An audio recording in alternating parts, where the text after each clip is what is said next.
inkazimulo uthembekile mihla namalanga, uthembekile ikhathi zonke, uthembekile maxesha onke. Izwi lakho lithi unguyena izolo nanamuhla naphakade. Izwi lakho lithi unguNkulunkulu ongashintshi, unguNkulunkulu ongaguqukiyo. Izwi lakho malikhuluma ngawe lithi impela usenguye owayenguyena emandulo. Awukaze washintsha, awukaze waguquka. Thank you, Jesus. Usamile, unguNkulunkulu omuhle nofanele udumo lonke. Hallelujah. Izwi lakho lithi mawuyichaza kuMose ebuzile uMose ukuthi ngiyofike ngithi ungubani lo mthumileyo. Thank you, Jesus. Lithi izwi lakho wamyalela wamtshela wathi hamba Mose ufike uthi unginguye onginguye uyena okuthumileyo. Hallelujah. Baba siyathandaza egameni likaJesu Kristu waseNazaretha. Kuwena nginguye, kuwena libo lesidalo, Hallelujah. kuwena libo lemfihlakalo yonke egameni likaJesu Thank you, Kristu. Jesus. Hlumele likaJesu siphakamisa wena mpande kaDavide. Siphakamisa wena ngonyama yomndeni wasezulwini. Siphakamisa wena uNkulunkulu ongeke wafaniswa, ongeke walinganiswa egameni likaJesu Kristu waseNazaretha. Ezulwini kuthotshelwa wena, ezulwini kumatshaza ubukhulu bakho. Izwi lakho lithi kwayingelosi nama-elders onke abonakale ethule imiqhele yawo eyibeke phansi athi wena Nkulunkulu ufanele ukubonga, athi wena Nkulunkulu ufanele ukuthunyiswa egameni likaJesu Kristu. Ngoba akekho ongathwala umqhele emkhonweni bakho, akekho ongathwala umqhele phambi kwesihlalo sakho sobukhosi. Bayede sizosho njalo kuwe, sizothi bayede ehlumeleni kaJesu, bayede wena mpande kaDavide, bayede wena ohlezi esihlalweni sobukhosi, bayede wena Nkulunkulu okhibela amafu njengenqola, bayede wena ongeke wafaniswa nalutho. Hallelujah. Thank you, Jesus. Wena Nkulunkulu ugcoba intaba ithunqa. Izwi lakho lithi ubuso bakho bubalekelwa amazulu nomhlaba. Ngoba wena Jehova uyesabeka, ngoba wena Jehova uNkulunkulu owesabekayo. Mawusukhona wena yonke indali yathoba. Obhala ngawe uthi egameni lakho onke amathola ayaguqa. Ubani onjengawe ongafaniswa nawe? Wena thwala elalikhona ehlane, wena mthombo ongashiyo. Hallelujah. Thank you, Jesus. Oh, Jesus. Holy Ghost. Jesus.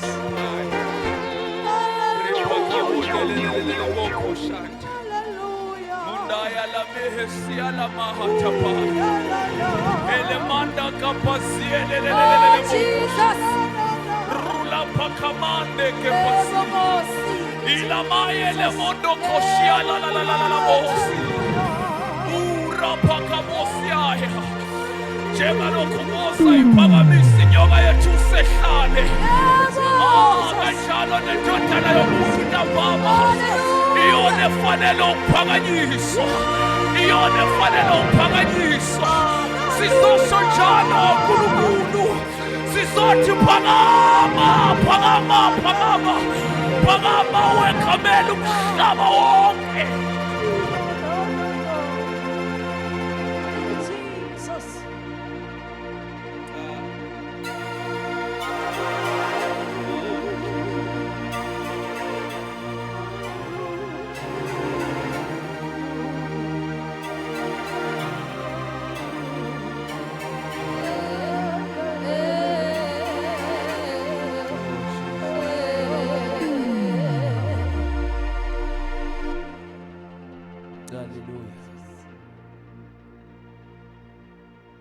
Hallelujah. We may be seated in the name of the Lord Jesus Christ. Hallelujah. Thank you very much. Ngiyanibingelela nonke abazalwane egameni likaJesu. Ngiyakholwa ngisindisiwe. uJesu wangenzela umusa. Hallelujah. egameni likaJesu kwabangangazi umxolisi kwamazibuko egameni likaJesu Kristu. Angifisa ukumosha isikhathi ngizoba mfishane nje kakhulu. Amen. Mhlambe nje ungatshela ohleze eduze kwakho ukuthi ngizoba mfishane kakhulu. Haleluya. Uthi uzoba mfishane kakhulu. Amen. Umtshele futhi ukuthi uzoba mfishane kakhulu. Okay. I'm very much aware that the majority of students they are writing exams next week. Hallelujah. So that is why I'll be very brief and short. But however, I do want to say something. Maybe my brother, you can beam for me the book of Romans chapter number 8, verse number 13 very quickly, and then we will go straight to the word of the Lord. Amen. Yeah, so I do want to say this, that we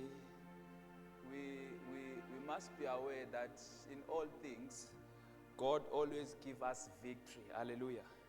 He gives us victory over everything that we face. He gives us victory over circumstances and situations. Hallelujah. So it is for us to believe in Him for almost everything. Hallelujah. So I want to just say this. If you are a person who is doing maybe first year, or let me not say first year, or second year maybe, or third year, yeah, and it is quite evident that you have passed first year. Hallelujah. You have passed maybe second year if you are doing third year. Hallelujah. That alone becomes an evidence that God can make you overcome almost anything. So if you have passed, maybe matric or anything you have passed before, you need not to be afraid because God is always there for you. You understand? So what pains the Lord the most is that when we have people who don't believe in Him, yet He has showed Himself to them. Kubuhlungu uNkulunkulu ukuthi ingakho abantwana bakaIsrael uma bezowela umfula laphana bashiya amatshe lapha la khona uJehova abawelisa khona bawabeka kuphi endleleni. Ngiyangizwa bazalwane. Ukuze bezokhumbula futhi bezokhumbuza nabanye of what God did for them. Yabo? So whenever you approach any situation or any circumstance in life, you must be very much aware of the things that the Lord has done for you previously. You must not act as a person who does not recognize or acknowledge the works of God. You understand, Abazalwan? It becomes painful to God if you face a situation and you become so afraid to an extent that now it seems as if the situation that is at present, noma isimo osubhekene naso sesikhulu kakhulu manje sukhohle ukuthi uNkulunkulu has overcome for you previously. Nangiza bazalwane. Yeah, so you must have faith. Faith yakho ithatha on the previous victories, yabo, that God has granted you. Nangiza bazalwane. Ungabusa umuntu osutatazela kakhulu, yabo. Sometimes ngoba ngisho nje ukuthi you don't really need much.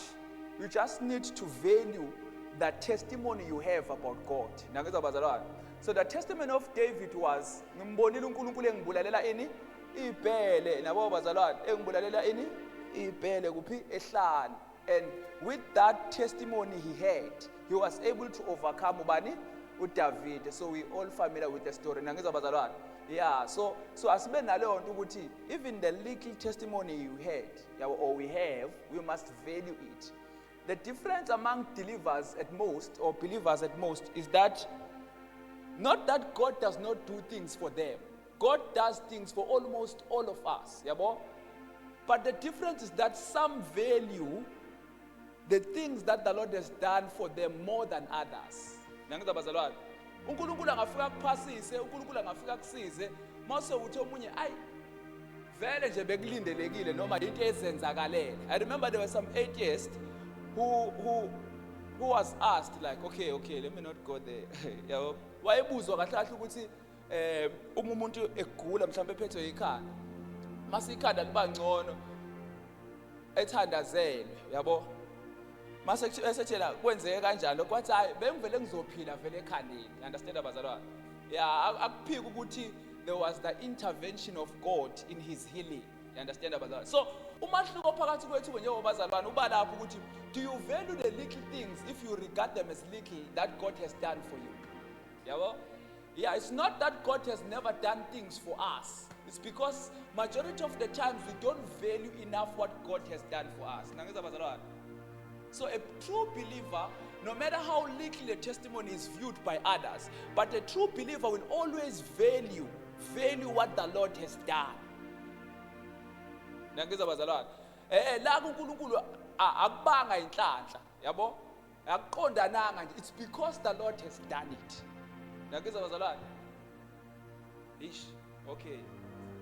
Angifuni verse ngoba angihlosile ukuthi. So, no David ke unqoba ngaleyo ndlela ukuthi he values what the Lord has done for. Abantu ababekhona empini mhlawumbe ngalesa sikhathi babezothi hawu uDavid waqhamuka ezothi uNkulunkulu ongqobela ibhele. Ibhele lani David indaba serious la sikhuluma ngebhele la sikhuluma ngoGoliath. You understand? Some people will come with that mentality which I know. David ungazodlala wena sikhuluma ngoGoliath la ibhele lenzeni la. Yabo? Kodwa he comes with that little testimony that he had, but the difference is that he valued, no matter how little it may be viewed by others, but David valued the testimony he had. So, kufanele kucace ukuthi uNkulunkulu wakwakuphasisa exam. Kufanele kucace ukuthi uNkulunkulu wakwakuphasisa noma ngabe yini osukuyibhala, yabo? Ungabe usuya nje usiyobhala usutatazela nje usubamba uyayeka ngalendlela ukuthi nje akukaze kwenzeke ukuthi ngempela uNkulunkulu akusize. Yabo? Sengathi manje ke le exam lena ingaka kunoNkulunkulu ngalendlela ukuthi hey bo, hayi bo.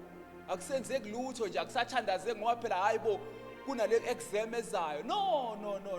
Yabo? That is so painful to God. It's very painful to God. Nangizwa bazalwane? Yes, it's very painful. So we must be very concerned if we have that mentality as ama-believers. Yabo? Funa ukwazi nje ukuthi uNkulunkulu njengoba nje engqobele lokho hawu ubala lo yabo? Laba abantu abadala empini ababehlezi bekhona lapha bahlulwa nje leyo nto ukuthi ngiba ngisho nje ukuthi kudala kwasebeyibulala ingonyama ehlanga ngoba lithi iBhayibheli kudala kwasebehamba izinto kodwa they never valued what God did for them.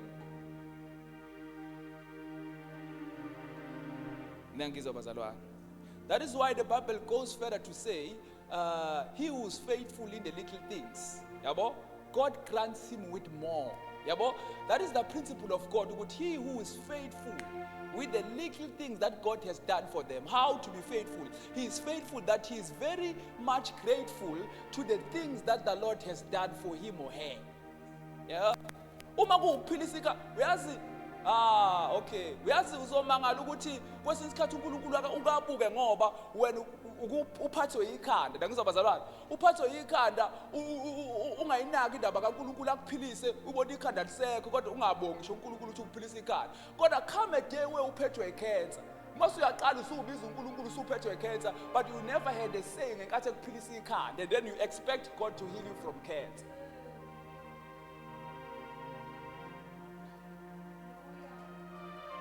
Yabo?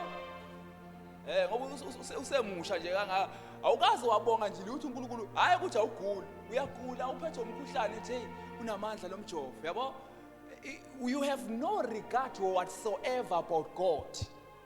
Trust me when I tell you this, my brother, there shall come a time where greater things are to come to you or greater sickness maybe might come, maybe. But unfortunately in those days you will call upon the Lord, but now you never regarded the things that the Lord did for you. Yabo? And now you have the boldness to call upon God when you have cancer. You see? What God wants, He wants those people or those believers who are faithful in the little things that God did for them. Also fika nje phambi kwaNkulunkulu uthi hey weNkulunkulu uyazi ngeke ngathintwa mhlambe ngeke ngathintwa yini nje ngoba ngizibona ngekhanda yabo kodwa yazi ngibongile uNkulunkulu ukuthi livele laphela awu uNkulunkulu ayijabulele lona lento ukuthi yazi ngingasebenza nalo mzalwane ngenza njani bazalwane ngingasebenza ayifike phela mhlawumbe into eserious yabo esinkulu isifo mhlawumbe usuphethe angazi noma ngisibona ngekhetha mase uyambiza futhi ucabanga ukuthi ngeke asabela because you valued his deeds. You were, other words, you were grateful to what God did for you. You were faithful in the little things that God did for you. So God won't hesitate, therefore, to do big things for you because He is sure or that you will give back the praise. Okay, I'm not there, but we must be very mindful of these things. Okay, we will read the book of Romans, chapter number 8, verse 13. Egameni lika Jesu Christ inkosi. Okay, so let's read. Let's use the English. Hallelujah. Amen. Can we please use English? Hallelujah. Hallelujah. Very short.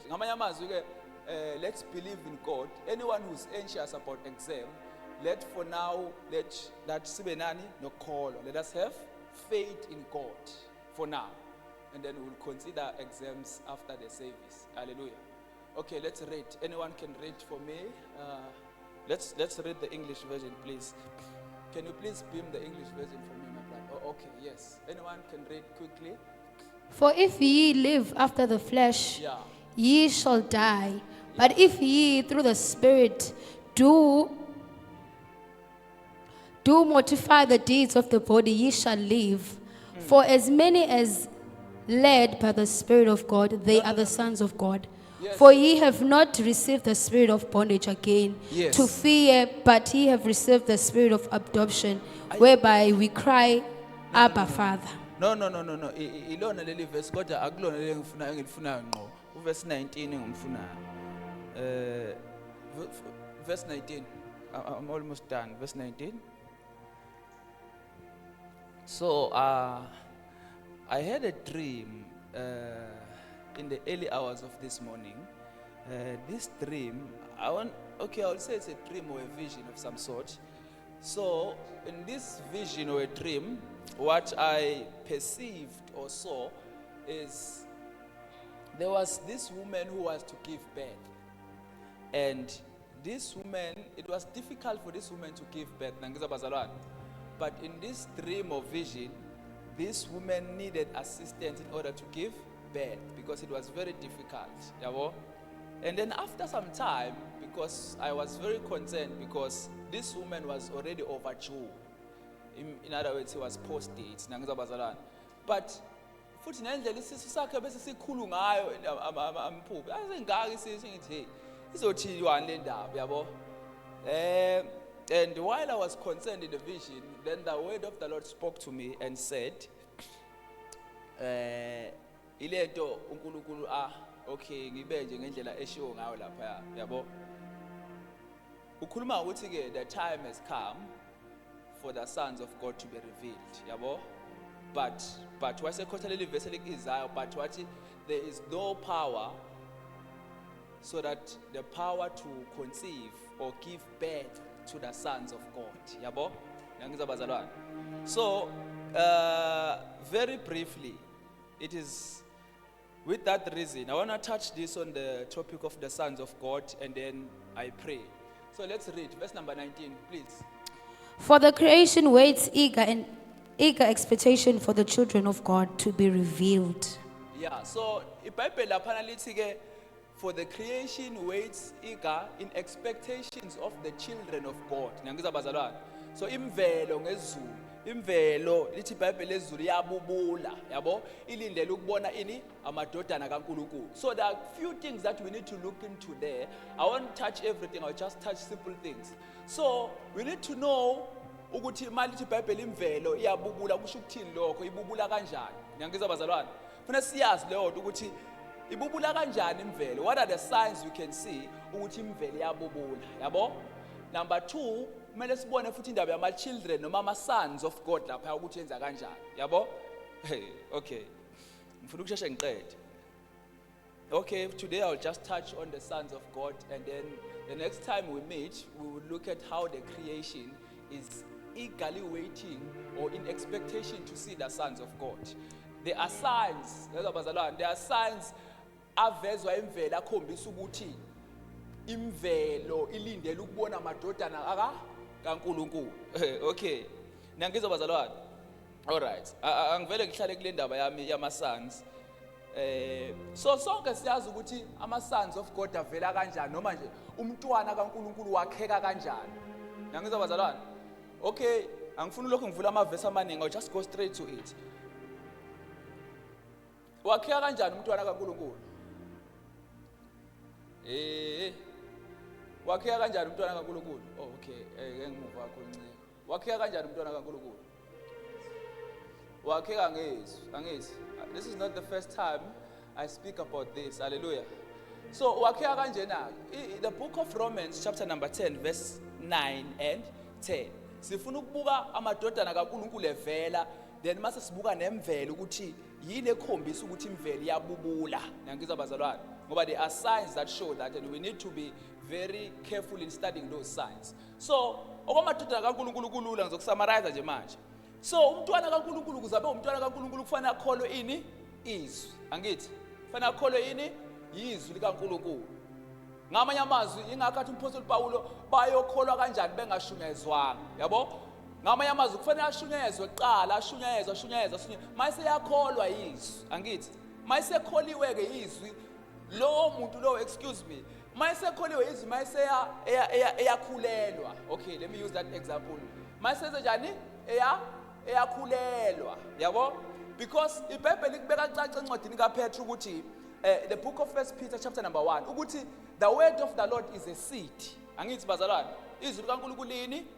Liyimbewu. Yabo? Ngamanye amazwi izwi likaNkulunkulu lini? Liyi-sperm in a nutshell. Ngizwa bazalwane, lini? Liyi-sperm. Yabo? So now when a believer begins to believe the word of God, he believes the word of God, and what happens is that, okay, akekho ngayifundanga reproduction ngisho esikoleni. Hallelujah. Esikoleni lapha yabo. It has nothing to do with medicine. It's just that nje esikoleni. Hallelujah. So into yenzakalayo lena yokuthi ke umuntu umekholwa imbewu, izwi efike lishunyayeza sizobuka ukuthi umzalwane wakheka kanjani. Akholwe ke yileli izwi, mayisekholile leli izwi leli, mase kwenzeka i-fertilization mangakubeka ngalowo ndlela la kuhlangana khona i-sperm nani neqala. Mayihlangana lezi zinto lezi mase kuqala kwakheka manje umuntu lo esithi umuntu wakamoya. Ngiyangizwa bazalwane. Mayise yakhe ngame akakazalwa njalo kabusha lo muntu esikhuluma ngaye. Ngiyangizwa bazalwane. Because there is always a difference between being saved and being born again. Okay. Ngiyangizwa bazalwane. Salvation does not necessarily equate to being born again. Salvation, as per the book of Romans chapter number 10 verse 9 and 10, it says salvation is when a believer begins to believe the word of God. When he believes, he is saved. When he believes in the word that is being preached, he becomes saved, not yet born again. Okay. This is very doctrinal. This is very serious and doctrinal. It touches on doctrinal matters. Okay, asiqhubeke ne-example ngoba ngifuna ukushare. And then mase kuba ukuthi ke mayisi fertilization yokuyenzekile, esikhuluma umuntu esifazane ekhulelwe. Mase siyenzekile, masiyaqala ke kube nama changes. Nangizwa bazalwane. Kube nani? Nama changes akhombisa ukuthi usenzani? Ukhule akakazalwa kabusha. Akakazalwa bazalwana. Yeah, kodwa into esiyenzekile ukuthi ukholiwe izwi wasindiswa. Nangizwa bazalwane. Ngoba ukusindiswa njengoba ngikutshela ukuthi lithi iBhayibheli, he who believes shall be saved. Meaning we are saved by believing his word. Nangizwa bazalwane. And then you become pregnated ukuthi manje la kuwena mase kuba khona lento esithi umntwana wakomoya ngaphakathi osuke sekhona la kuwe ngaphakathi. Nangizwa bazalwane. Lo mzalwane ke akunasikhathi sokuthinta amavesi akhona ngoba angigxilile khona. Ngizwa lo mzalwane ngoba seqale sekhulelwe uyambona nendlela ashintsha ngoba uyashintsha. Yabo umuntu osifazane mase sekhulelwe uyambona uyaqala izinto ayidlayo, number 1 appetite yakhe iyashintsha, sonke siyakwazi lokho. Indlela agqoka ngayo yenzani ngoba lo mzalwane wenzeni ukhulelwe noma usesindisiwe. There are evidence. Yabona bazalwane kunama things or kunezinto ezikufakaza ukuthi lo mzalwane uhlangane nesu. Yabo? In other words, when there is no change in character, when there is no change in appetite, when there is no change in believer, that that alone proves that no. Kungenzeka ukuthi kunento engenzekanga kuyena. Yabo? Because the proof that the word of God has met with the heart of a believer, there must be these changes of a pregnant woman. Ukuthi lo wesifazane sekuzofanele ashintshe indlela adla ngayo, sekuzofanele ashintshe indlela agqoka ngayo. Nangizwa bazalwane, sizobuka njalo ukwakheka komntwana kaNkulunkulu ukuthi how do we come to a level where a person becomes the son of God? Nangizwa bazalwane. Sasinabantu abawuthula sekhona lo muntu ke manje omdala angithi mase kuba khona umuntu omusha ingakho iBhayibheli many of the times uzolizwa refer ukuthi kukhona umuntu omdala nomusha yabo lo musha yilo sakhiwe yilelizwe alikholile wasindiswa usekhona okhulayo la yangizwa bathi intando futhi zala abantu ayifani yabo zomuntu omdala nomuntu omusha yabo kuqala kube khona nyamaza umuntu osifazana osuke ekhulele angithi bazalwane nyamaza yabo uyashintsha ngoba usesindisiwe kodwa akakazalwa kabusha lento yokuzalwa kabusha ayikapheli ukuzalwa kabusha ukuthi kufanele aphume la esiswini yabo funa kwenza njani aphume so sasinabantu ababili umuntu omdala nomusha omdala umama okhulelwe nangizwa bazalwane kodwa lo omusha yilo sengaphakathi esiswini unemfuno anazo uthola ukuthi uyamazi ukuthi umama ebengagqoki ngalendlela ngizwa bazalwane kodwa sekukhona indlela osefuna agqoke ngayo ngenxa ukuthi manje kukhona umntwana osekhona ngaphakathi yabo ngamanye amazwi usesindisiwe sekhona izinto okufanele azidle nangazidli. These are changes that are expected in someone who has believed the word of God, or changes that are expected in someone who has been saved. Okay, angivule verse okwamanje ukuthi anginaso isikhathi ngiyadlula nje. Nangizwa bazalwane, inguquko leseyilindelekile. You can never claim to be saved if there is no change in character. You can never claim to be saved if there is no change in behavior.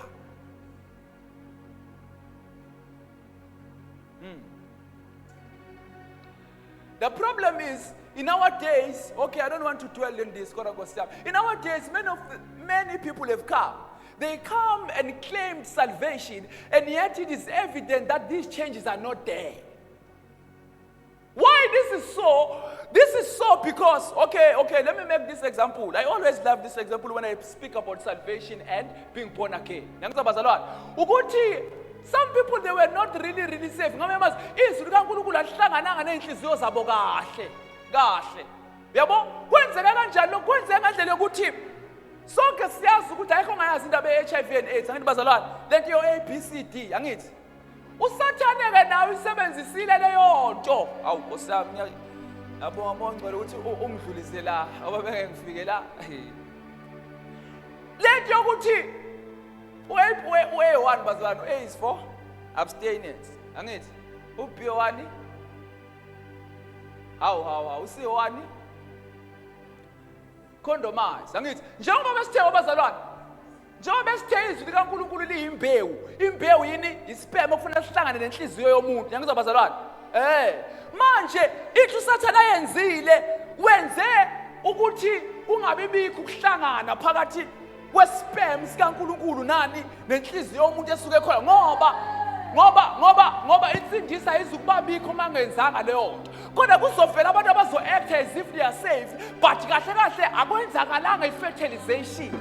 Hence therefore we have many fake Christians who pretend to be Christian and yet there is no fertilization or there is no meeting of sperm and egg that has occurred. In other words, there is no new life that has been formed in them. Hayi uzoyivala lento leyo ngoba izombangazela. Uyenze kanjani uSathane lento uyenze ngo-A. U-A yini? I-abstinence. Nangizwa bazalwane, wenzile uSathane ngoba uyazi ukuthi imbewu kaNkulunkulu inamandla. Nangizwa wathi uSathane hayi u-A abstinence. Bonke abantu aba-abstain bangayi enkonzweni. Yabo? usathane usemsebenzini nangizwa bazalwane wenza ukuthi abantu bangabe exposed in areas where there is the sperm of God. In areas where there is the word of God. What? No. Let them abstain.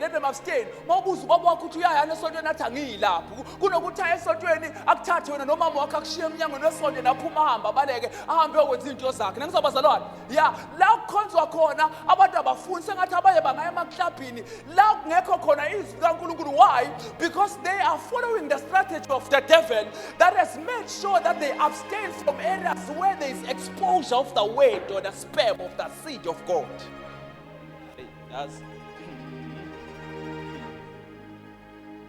Because akufuneka echileze ukuthi bakhulelwe ngoba kuyaziwa ukuthi once bahlangana nezwi kaNkulunkulu they stand a risk of being pregnant. Manje abangayi emvuselelweni bayaphi lapho abahlala emakhaya abangayi kuma open airs bayaphi esontweni. Why? They are following this strategy that is making sure that they are not exposed to the sperm of God. Abstinence though, very quick. Nandlula lapho. Ubi ufaithfulness. Nangizaba usathana lo usuke esemsebenzini, yabo? Ngenza isibonelo ngeindlela zakhe. Angisho ukuthi lento le iyangale uthatha yona nje ini isibonelo ubhongo kwasiza ukuthi ngenza isibonelo. Yabo?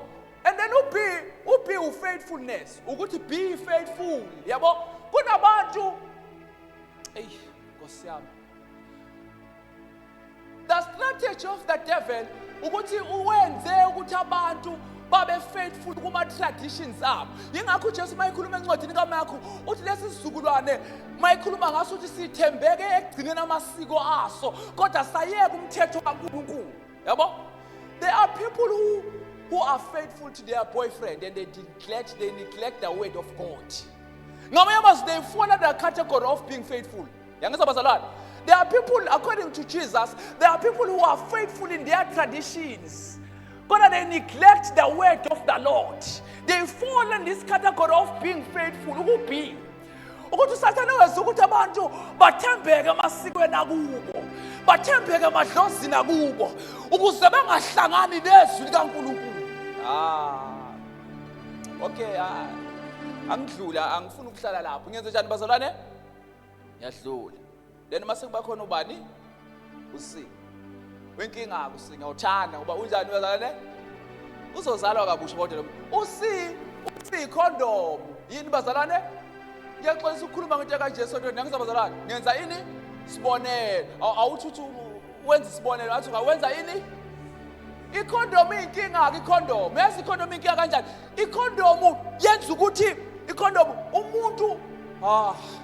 umuntu angaba intimate. Nangizabazalwane. Kodwa yenza sure ukuthi no matter intimate ingaba khona kodwa iqanda nesperm angahlangani.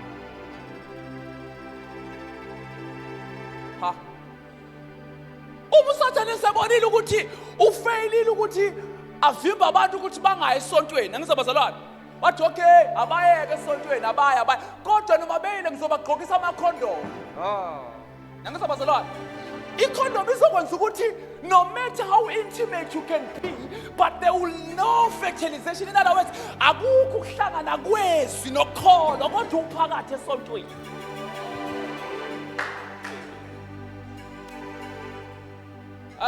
Ebazalwane. Azophuma la ethi waze wangcolisa umfundisi.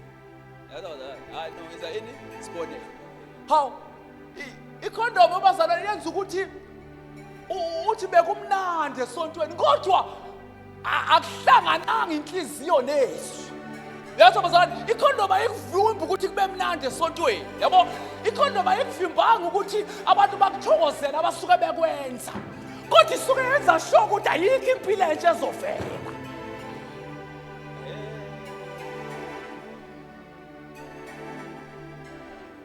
Nangizwa kodwa ayikho impilo entsha ezovela. Usathane kwesikhathini samanje akanqabanga abantu ukuthi abantu bajuba kube mnandi. Yabo? Okay, ngoba sibadala siya during sexual intercourse, intimacy is there. Nangizabazalwane. Intimacy is there and joy nenjabulo nayo yonke into, but in the presence of a condom, rest assured that no new life will be formed. Rest assured ukuthi there will be no new life that will be formed. Yize bekumnandi kodwa ayikho impilo entsha ezovela. yize bekumnandi kodwa akekho umuntu ozozalwa kabusha, yize bekumnandi kodwa akekho umuntu ozoba nobufakazi ukuthi kukhona into ekhulayo kimi.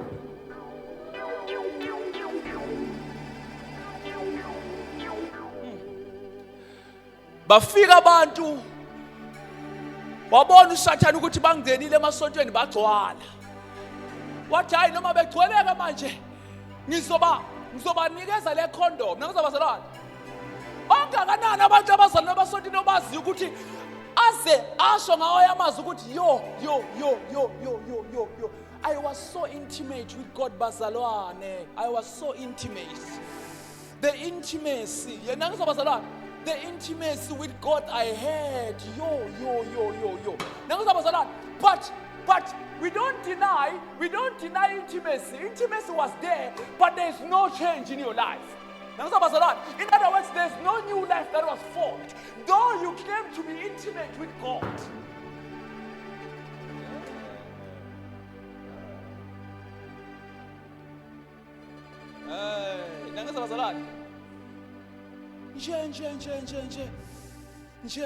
Bazalwane, I've never been intimate in this level with God.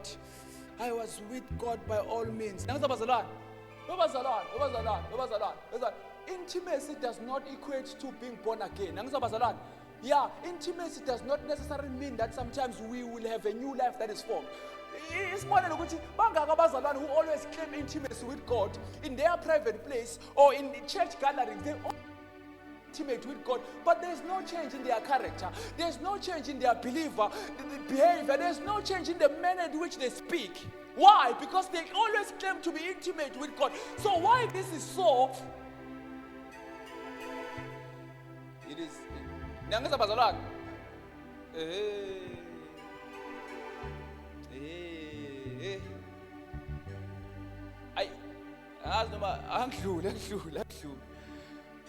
Usilo nawuzabazalana ukuthi uphakathi esontweni usikuphi uphakathi wenza ukuthi wow ngizofika kodwa ngithanda abazali bazalwe hawu wenza ukuthi hey ibhlungu le wenza ukuthi kube mnandi wenza ukuthi kujive hayi ukuthi ujive ku-wrong. There's no problem in intimate and joy, but the problem we have is that if there's intimacy there's joy, but there's no new life is formed. It's a concern because there was a condom that was being used there.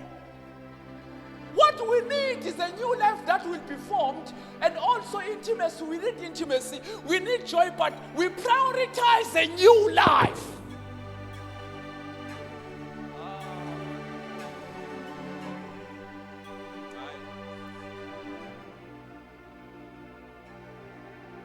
Where is the priority? Where is the priority? No, I consider my church. I understand. Isn't it? The priority, prioritize a new life. We prioritize a new life because you see, ifuna ukubona amadodana kaNkulunkulu. Angithi nayo abazalwane, ifuna ukubona abantu abazelwe. Asikafikike la khona abantu bazelwe. Ukuthi manje inkinga uSathane usirobhile wenza ukuthi kwesinye isikhathi siba abantu who experience joy and intimacy, but there is no new life that is formed, and hence therefore even namanje imvelo isabubula ngoba manje there are people who pretend to be but they have not been born again. We must be born again. Okay, very quick.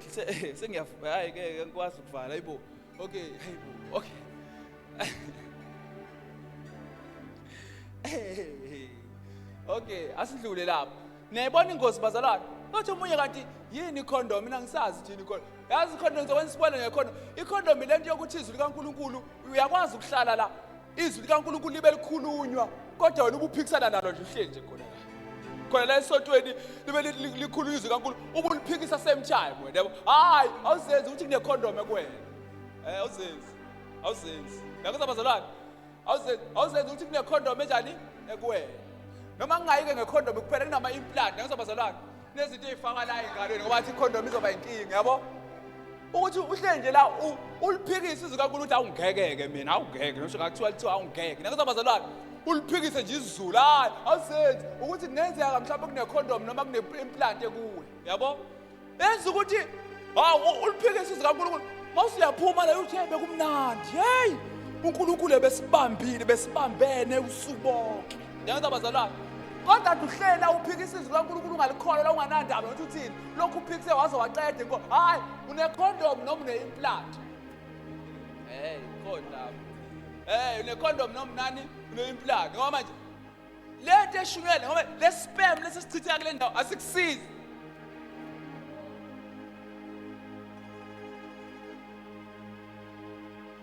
awuthi ngenza isibonelo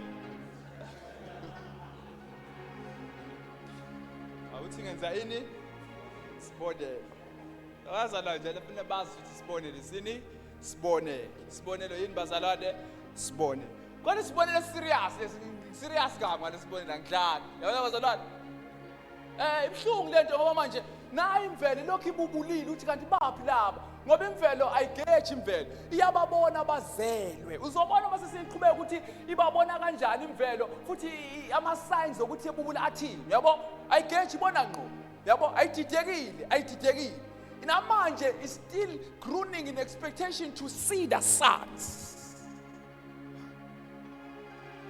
Okay asiqhubeke ngoba sebezelwe ke abantwana bakaNkulunkulu hayi abakazalwa yabona ukuthi sengiphuthuma kakhulu okay ngisho ngivanga ngoba sengikuwa kabi abanye okay so okay yenzekile ke fertilization ke zonke lezi zinto za escape nangizabazalana ukuthola ukuthi uNkulunkulu enamandla amakhulu nawe uze wasondela ngame wabaleka waze wasondela esontweni yabo noma uhlangane nani nemvuselelo yabo mhlawumbe wasuka futhi nawe ekutheni ube faithful emadlozini akini mhlawumbe kwathi kune-condom leyo izwi likaNkulunkulu laba namandla yaqashiwa kwalowo condom waze-ke nawe kwenzeka i-fertilization kwakhona umntwana osekhona yabo the next step waqala-ke kwathi sisi yabo mase sekukhona umuntu omdala nomusha yabo kwaqala kwashintsha indlela yokugqoka kwaqala kwashintsha indlela yokukhuluma niyabona njalo bazalwane siyahamba now sekufanele-ke manje aphume sekufanele njani bazalwane ngoba ukuphuma kwakho kukuzalwa kabusha yingakho uma izophuma uJesu uma ichaza indaba of being born again uthi you be born again by what? Water. That's number one. Nangizobazalana it's very specific ukuthi umuntu uzozalwa ngani ngamanzi ukuthi manje akunaso isikhathi bengizovula lapha John 3 ekhuluma noNicodemus nangizobazalana sengifuna ukuhamba usizivale standard ubuzalwa ngani ngamanzi nangani isibili spirit and ngisho sengibuya ngalutho no uzalwa ngamanzi nangani bazalwane elibandla lehle bazalwane abakhona la okay uzalwa ngani ngamanzi uzokwazi ukuthi bazokutshela abantu asebebekile phansi abantwana emhlabeni bazokutshela ukuthi uma ezozalwa kuba nento ephumayo before aphume lapha afuna lo mntwana lo ufuna adlule emanzini qala nangizabazalwane khona umuntu omama la endlini khona umuntu omama la endlini othi ngangaqhunyelwa amanzi othi ngangenze njani bazalwane haleluya ngaphamisa isandla othi ngangaqhunyelwa amanzi khona umuntu othi ngangaqhunyelwa amanzi akekho othi ngangaqhunyelwa amanzi akekho othi ngangaqhunyelwa amanzi so ukuze umntwana azalwe kabusha kufanele kube nokuqhuma kwamanzi kuqala yazi abazalwane ngoba uJesu wayengadlali kufanele singayi-spiritualize le ndaba yamanzi le yani iserious uma uJesu uthi umuntu ukuze azalwe kabusha kufanele azalwe ngamanzi la manzi abalulekile lapha umuntu ufanele adlule emanzini kuqala for him to claim to be born again ngiyazi ukuthi i-spiritualize kakhulu nabantu abaningi abayisho kodwa lithi iBhayibheli ngamanzi ukuze umuntu kazalwe kabusha-ke la ngisho ngakuthiwa seku-9 months kuqala yabo kufanele kuqale kube khona amanzi azogeleza yabo bazalwane azoqhuma amanzi ukuze lo mntwana lo ezodlula emanzini senze isibonelo ngokuzalwa kabusha number 1 i-component ne-requirement of being born again you must pass through water hey okay no ngiphuthuma njalo amadodaneni la nangizabazalwane uJesu uphuthuma kuphi I'm not sure if you are appreciating the difference between salvation and being born again, because there really is a difference. Nangizwa bazalwane, nangizwa nesontweni kodwa bosi yami. Okay, sekuzovala ngoba ngiyabona ukuthi aningizwa ngikho into serious la engizwayo la. Mase kuba ukuthi okay, lamanzi aseqhumile, sekufanele kuphume ini lo mntwana. Ngoba ukuphuma kwakhe, yazi iningi izinto engindlulayo la bazalwane. Ziningi izinto engindlulayo, umoya kaNkulunkulu lokho engimisa kuzo, kodwa ngizwe ukuthi eyinkosi yami yazi angadluli lana. Angifuni ukubala inhlungu umuntu wesifazane asuke kuzo uma esuka esekhulelwe noma esezozala. Hey.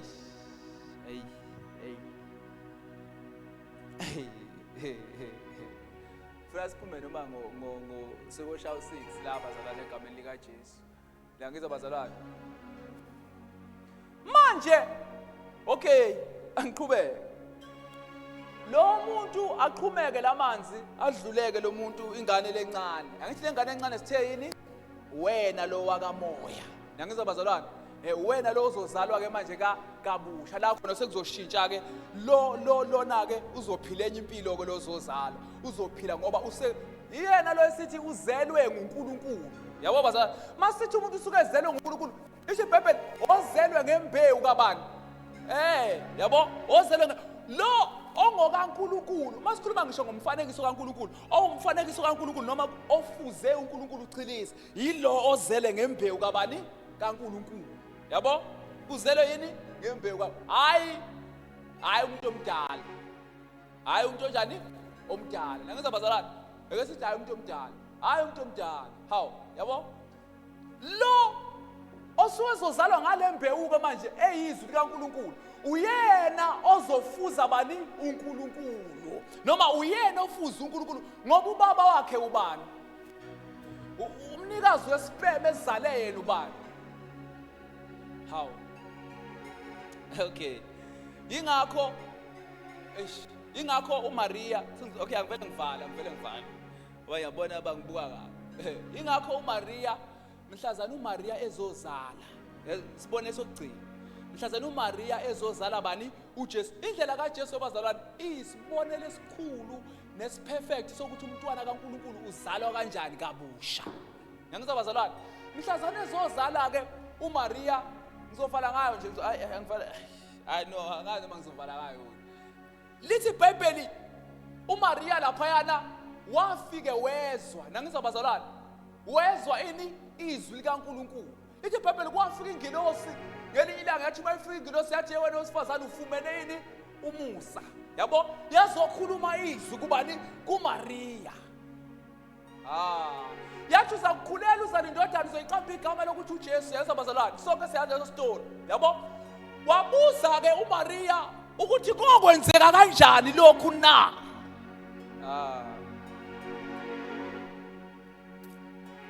Angasithathe lesikhathi eside bazalwane. Haleluya. Ngisakhuluma nje manje u10 minutes ingane ningibuke kabi. Haleluya. Okay. Angivala. Mhlawumbe siphame sime ngenyawo ukuze ngizovala. Siphame sime ngenyawo. Mase sime ngenyawo neshow ukuthi khona ukuvala okuzokwenzeka.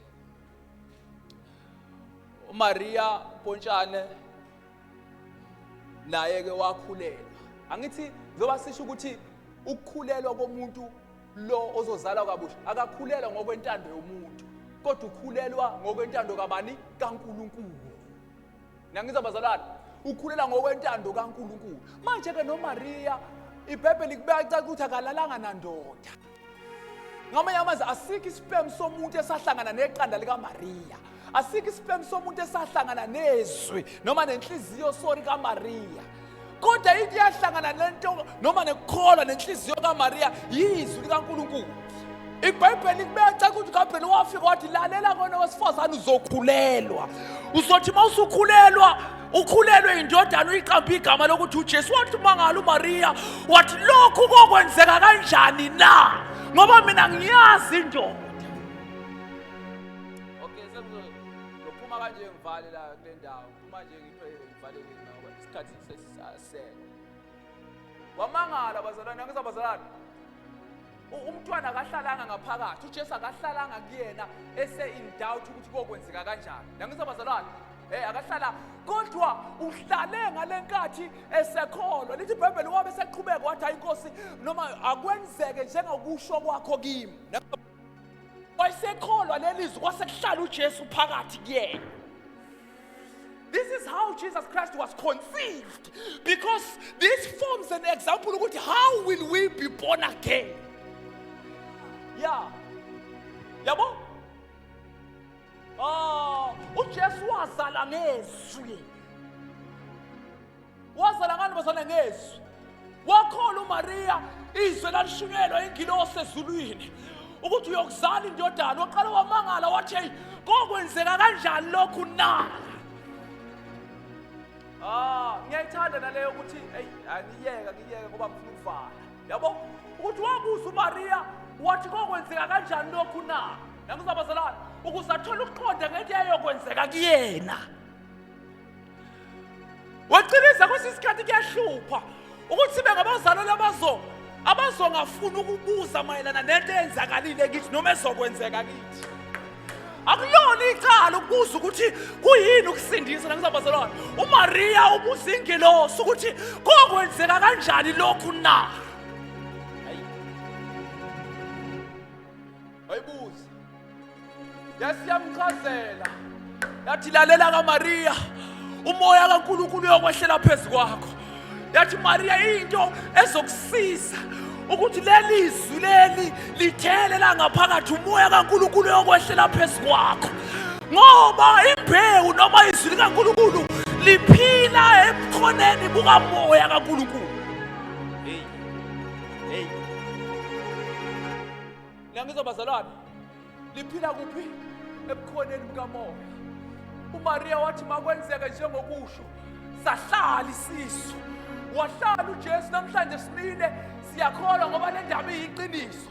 Ngoba yamazwi ngalento bazalwane ngizofakazela ukuthi kuyenzeka ukuthi umuntu azalwe kabusha ngokholwa izwi likaNkulunkulu, ashintshe aguquke kube khona impilo entsha, kube khona umphefumulo omusha, kube khona indlela entsha yokuphila. Wahlala uJesu eswini. Wahlala uJesu eswini ngenxa yokuthi uMaria usekholiwe ukuthi nalizwi.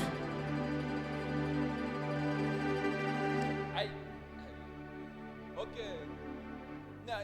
Nayibona serious le ndaba. Wahlala sengiyathandaza. Ngizoma nje la kumasansi. Ngizobe ngibuke le yemvelo. Now wahlala uJesu ngoba ekholiwe. Wahlala uJesu ngoba esekholiwe uMaria ngoba khona umntwana eswini. Bamangala ngisho bonke ngoba noJosefa nabo babethi hawu kanjani usekhulelwe? Ngoba mayisehleli kahle bazalwane ngizwe mayisehleli kuba nesivunguvungunyana kwesisikhathi. Kuba nembuzo ukuthi kwenzakalani kanjani nini? Nange seshintsha bonke abantu babusaba ngathi manje ihlazo lento yenzakalile kuyena. KwaJosefa lowo esefuna ukumlahla ngasese ngoba manje kwangathi ihlazo lento yenzeke kuMaria. Kanti usehleli ibe lento mayisihleli kube ngathi ihlazo yenzeke entombazaneni ensizweni, kube ngathi ihlazo into eyenzakalile kuyena. Kanti usehleli ithi iBhayibheli kwaJosefa lo wayesefuna ukumlahla ngasese. Wayesefuna ukumlahla ethi haye angifuni ukuhamba nonje. Bangakanani namhlanje abanye abalahlwa abangani babo ngenxa yento yahlala kubo. Mayisehleli kahle. Hayi mayisehleli kahle abangani bakho bakudala bayashintsha. Yabona mayisehleli kahle qinisa mfowethu impilo abantu bakubuka ngenye indlela. Abanye baze bakudabukele ekhaya. uMaria wayesefuna ukulahla uJosefa umuntu owayezomshaya. esembona njengehlazo, esembona njengehlazo kanti hayi kukhona osengenile kuMaria, kukhona oseseswini la khona la kuyogobhoza khona imfula yamanzi okuphila, usuka sekhona.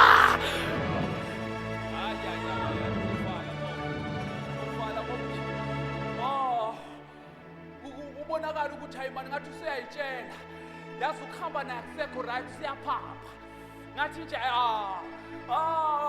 kanti yini bazalwane usehleli nami sabazalwane usuke senza njani usehleli ngoba manje mayisehleli kahle nomuntu uzoshintsha nendlela agqoka ngayo, nomuntu uzoshintsha nendlela akhuluma ngayo ngoba usehlele eswini.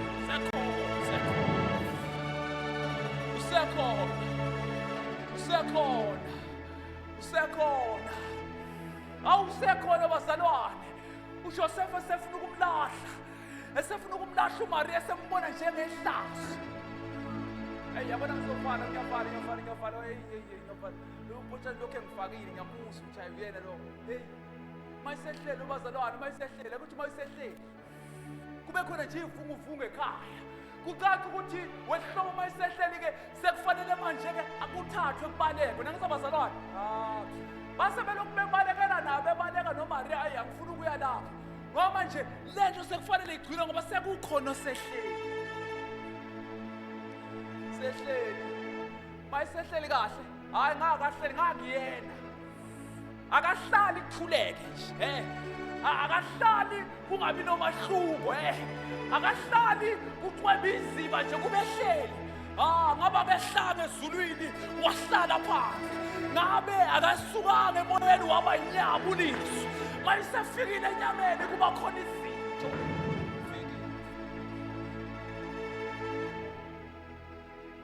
Joseph wayesefuna ukumlahla, kodwa mayibonge ingilosi elithi iBhayibheli iyafika. Angithandaze mfana. Ayibonge ingilosi eyafika nceke yazothi ungamlahli. Nangizabazalwane yafika yazothini ungamlahli. Senze sibonile ngendaba yensindiso njalo. Yathi ingilosi ungamlahli. Ngoba lokhu akukhulelwe, lithi iBhayibheli yasho njalo. Ifika kuJoseph yathi ungamlahli ngoba lokhu akukhulelwe.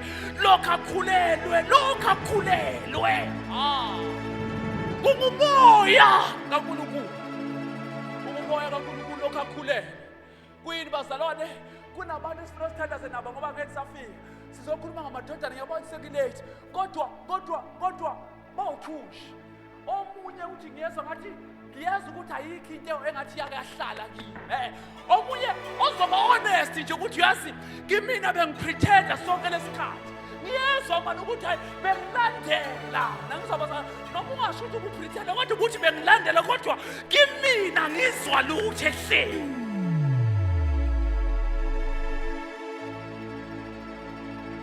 Ngizodwa bazalwane. Othi kimina ngizwa lutho ehleli. Ethi ngiyababona nje ngathi kuningi izinto abayizwayo kodwa kimina ngibona ngathi khona into iyahlala.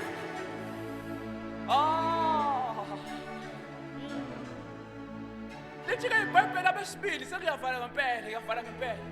Abesibili laba abacabanga ukuthi njengamanje uhleli yena kodwa manje ucabanga ukuyiyeka lento ngoba uyibona njengehlazo. Lithi iBhayibheli yafika ingilosi yazodlalela ungabusamlahli ngoba lento yayikhuleka. Nangizabazalwane ukuthandaza nalabo abesibili abasuke sebephela amandla bebuka ukuthi uyazi kwangathi nje lento iyangifaka ehlazweni kuse umuntu osefuna ukuyiyeka lento ngoba manje ngoba ubona ngathi iyamqina, ngoba ubona ngathi manje kwangathi izofuna ngiyothandaza kancane ngiyafasta, kancane ngiyathandaza, kancane kuthiwa ngiyohlabelela, kancane ubazalwane nangizokona Nkosi yami. Lo ubona ngathi ayilento ngathi iyangibambezela, lento ngathi ihlazo manje ngeke usefuna ukuyilahla. Lithi iBhayibheli yafika nakuyo ingilosi lowo yasuthi ungayilahli ngoba lento iyona yokusindisa kwalawe.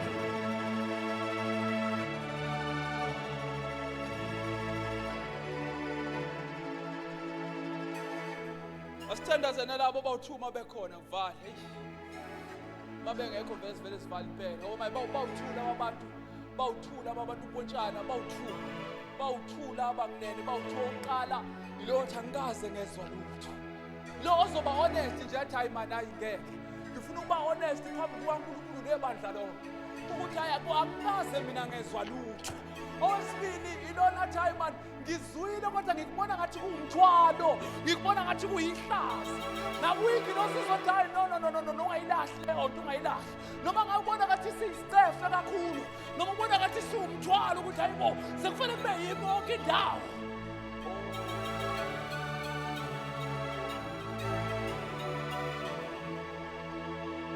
angazi noma bakhona nabanye sivale angazi noma bakhona nabanye sivale sesiyavala wasahlobo uzothanda sivale egameni likaJesu ukuthi